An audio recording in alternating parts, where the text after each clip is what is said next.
তো চলো গাইস, আজকে রান্না হচ্ছে আমাদের বাড়ি মহান মহান লোকেদের জন্য।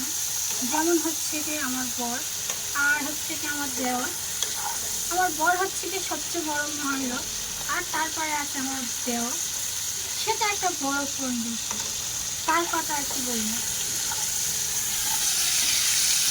এখন মেয়ে গিয়েছে স্কুলে, আর স্কুলে দিয়ে আসছে। খুব বৃষ্টি হচ্ছিল সকাল থেকে, মেয়েকে স্কুলে পৌঁছে দিয়ে চলে এসেছি। বৃষ্টিতে ভিজে ভিজে এসেছি, তার জন্য গোসল করে নিয়েছি। শুধু দুপুরে রান্নাটা বাকি, বেলাও হয়ে গিয়েছে। পরেরা সকাল 9টা বাজলে উঠে কাজে যায়। কাজে তাদের পৌঁছে দিয়েছি, তারা উঠেছে, তাদের নাস্তা ফাস্তা করে দিয়েছি, তারা কাজে চলে গিয়েছে। মেয়েকে স্কুলে দিয়ে চলে এসেছি, এবার রান্নার পালা, দুপুরের রান্না। একদিন রাতে লোক না খেয়ে শুতে পারবে, কিন্তু দুপুরের খাওয়াটা সবার দিতে হবে। সে আমি হোক বা অন্য কেউ হোক, সবার বাড়িতে দুপুরের রান্নাটা হয়।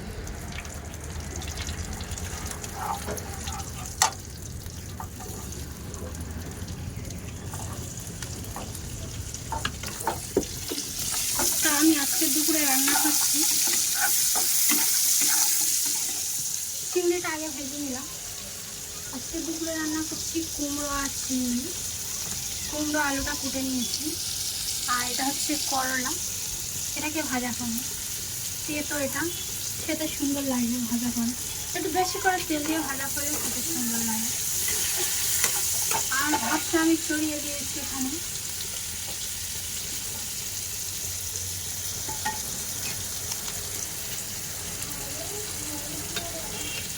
ভাতটা অনেকক্ষণ থেকে হয়ে এসছে, তবে একটু বাকি আছে।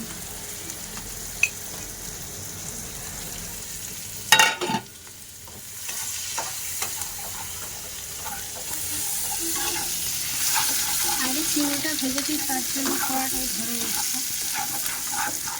তো কোনো যখন আমার হাতে খুন্তি তো আছে, খুন্তি দিয়ে সব সাইজ করে দেবো।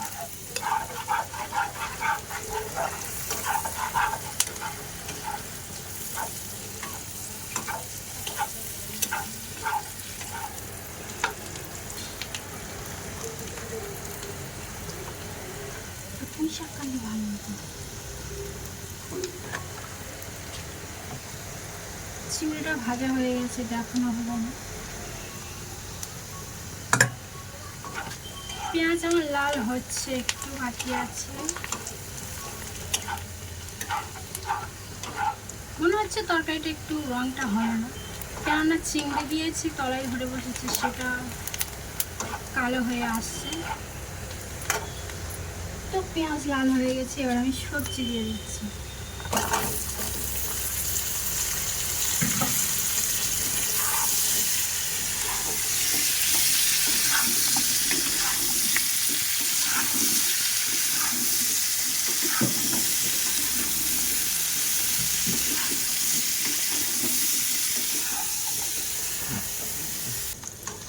এর সঙ্গে একটু পুঁই শাক হলে ভালো হতো,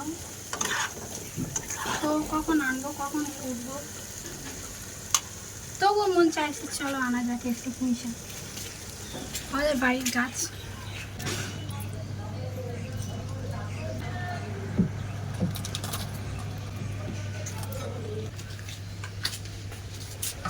আর পাতা কটা পাড়তে গিয়ে দেখো কেমন ভিজে গেছি, কেননা বৃষ্টি হচ্ছিল, গাছে পানি জমে গেছে। তো এই কটা কুটে নিয়ে এখন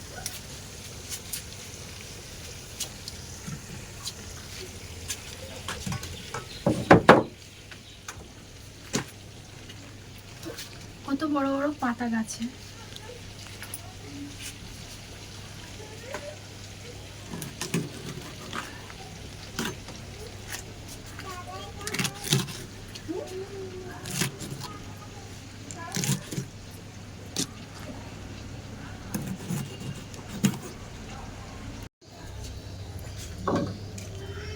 তো কাটা কমপ্লিট, এবার আমি এটা একটু ধুয়ে নেব।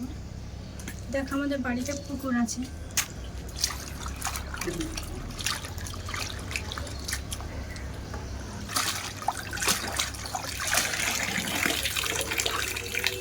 বৃষ্টির পানি, তাই এটা ধুয়ে নিলাম।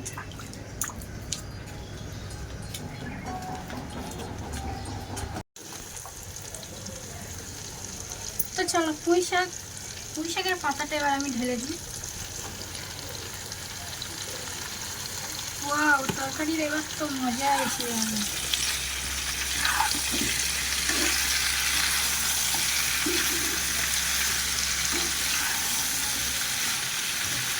চলো এবার এর মশলাগুলো দিয়ে দিই।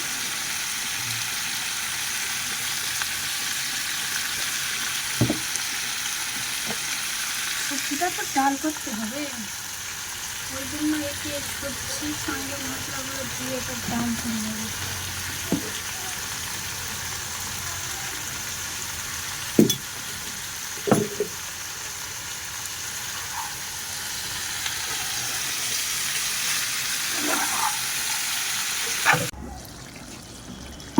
তো চলো কষানো হয়ে এসছে।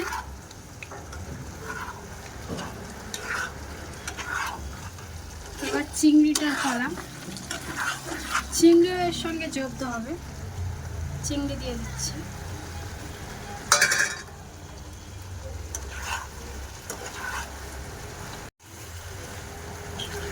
বর্ষাকালে সারাদিনটা বৃষ্টি হচ্ছে, কুমড়ো পুঁই শাক আর চিংড়ির তরকারি, বাহ কি মজার খাওয়া। খেয়ে আর খাওয়া, শুধু ঘুমাও। হেভি খাওয়া, কিন্তু খেয়ে শুলে কিন্তু ঘুম এসে যাবে।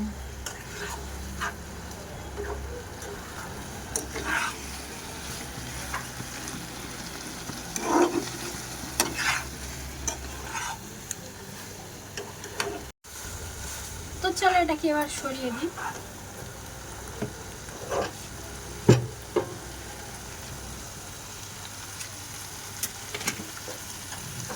লাইটারটা খুঁজে পাচ্ছি না, ওই জন্য শুধু লাইট কাটে নিচ্ছি।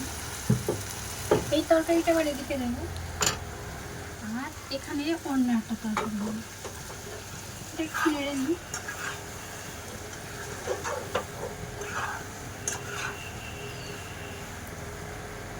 পানি দিয়ে দিচ্ছি।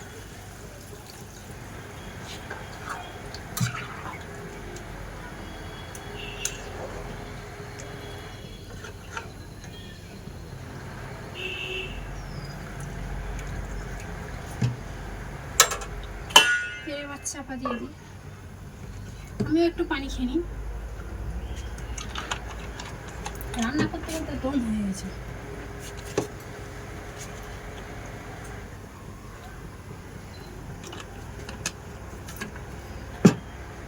এই কড়াইতে এবার আমি করলাটা ভেজে নেব।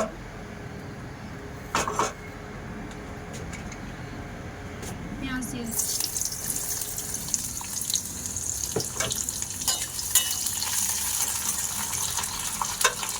এই তরকারি টমেটো দেবো মনে নেই, টমেটোটা দিয়ে দিই।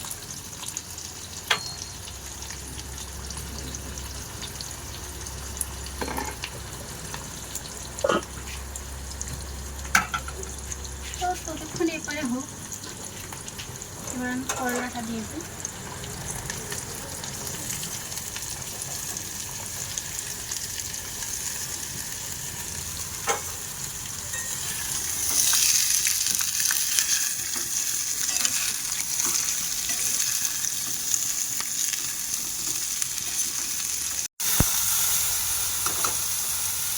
করলা কিন্তু খুব ভালো জিনিস, অনেকে পছন্দ করে, আবার অনেকে পছন্দ করে না। করলাটা একটু তেতো মতো, ওই জন্য অনেকে পছন্দ করে না, কিন্তু তেতো খাওয়া কিন্তু শরীরের পক্ষে খুব ভালো। আর আমাদের বাড়িতে সবাই পছন্দ করে, আমার অতটা পছন্দ নয়, হলেও চলবে, না হলেও চলবে, আমার খেতে ভালো লাগে না অতটা। কিন্তু একটু বেশি করে তেল দিয়ে ভাজা করলে কিন্তু খেতে খুব ভালো লাগে।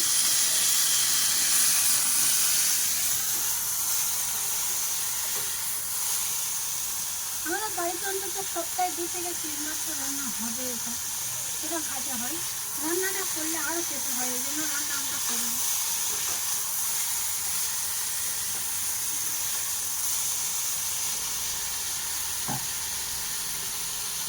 সবজিটা জব্দ করার জন্য আমার মশলা দিয়ে দিই।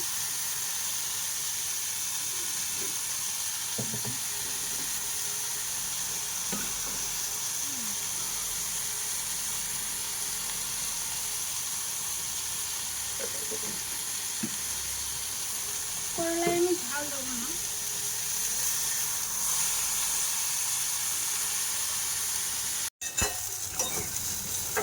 আজ দুপুরে রান্না আমার পুরো কমপ্লিট। করলা ভাজা করে নিয়েছি, আর এই কুমড়ো পুঁই শাক আর চিংড়ির তরকারিটাও হয়ে গেছে। ব্যাস এইটুকুই রান্না। বড় বড় মেহমানরা আসবে, 12টা 12:30 বাজতে যায়, তাদেরকে খাওয়া দিতে হবে। আজকের ভিডিওটা